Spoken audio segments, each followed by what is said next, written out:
ایک سوال ہمیں یہ موصول ہوا ہے کہ بعض جگہوں پر یہ ایک رواج اور انداز بنا لیا گیا ہے کہ وہ رشتہ کرنے پر بھی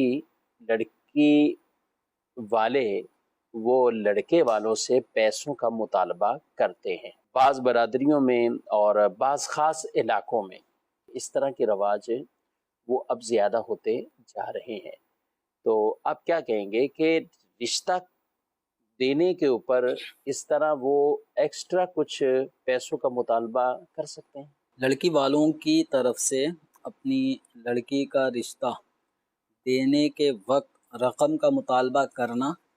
اور اسی طرح رقم کے بدلے میں جو رشتہ دینا ہے اور رقم جو اس کے بدلے میں اب دی جائے گی، تو یہ سلسلہ ناجائز حرام ہے۔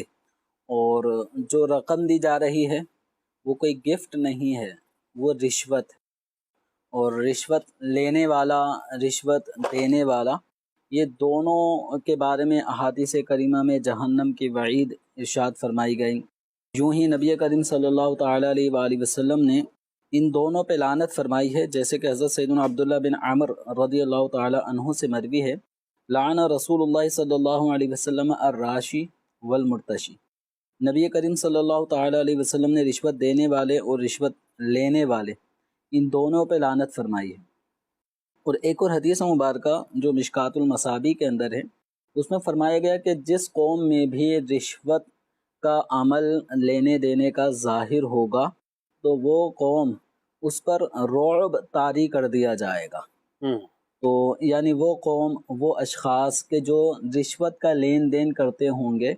اور رشوت کا جو سلسلہ ہے وہ ایک ناحق ہی لین دین کی ایک صورت ہے،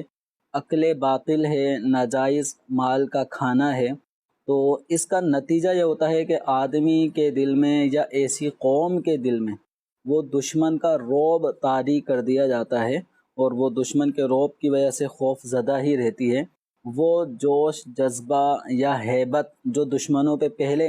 طاری ہوتی تھی، وہ رشوت کے عمل کی وجہ سے وہ ختم ہو جاتی ہے، اور دشمن پھر ان پہ غالب آتے ہیں۔ اچھا، عام طور پہ یہی سمجھا ہے کہ رشوت خاص پیرائے میں ہی اس کو دیکھا جاتا ہے کہ خاص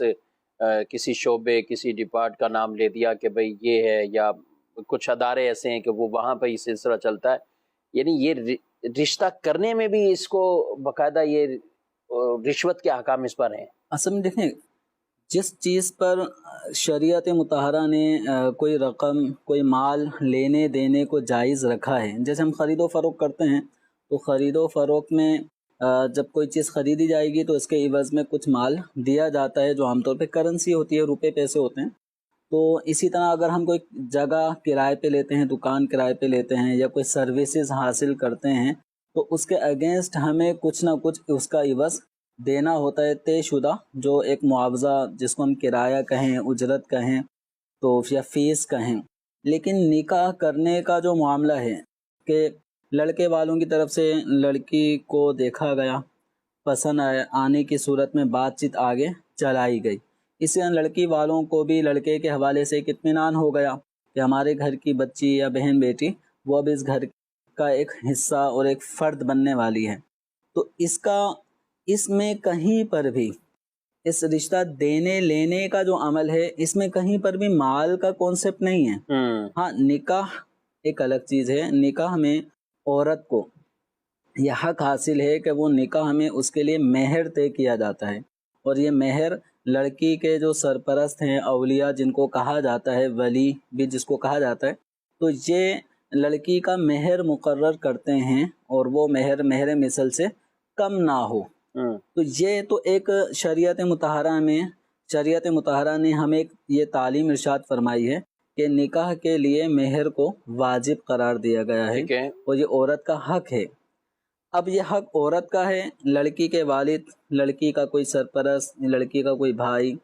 ان کو یہ حق حاصل نہیں ہے کہ وہ لڑکے سے یا لڑکے والوں سے کسی قسم کے مال کی ڈیمانڈ کریں، کہ چونکہ ہم اپنی لڑکی آپ کو رشتے میں دے رہے ہیں، نکاح میں دیں گے، تو اس کے عوض میں ہمیں کچھ ملنا چاہیے۔ تو لڑکی کے اولیاء، سرپرست، ان کے لیے شریعت مطہرہ میں کوئی گنجائش نہیں ہے جب گنجائش نہیں ہے تو اب یہ لڑکی کا رشتہ اسی بنیاد پہ اگر مشروط کر دیا کہ نہیں جب تک کچھ 1 لاکھ 2 لاکھ نہیں دو گے 5 لاکھ نہیں دو گے اس وقت تک ہم نکاح ہی نہیں دیں گے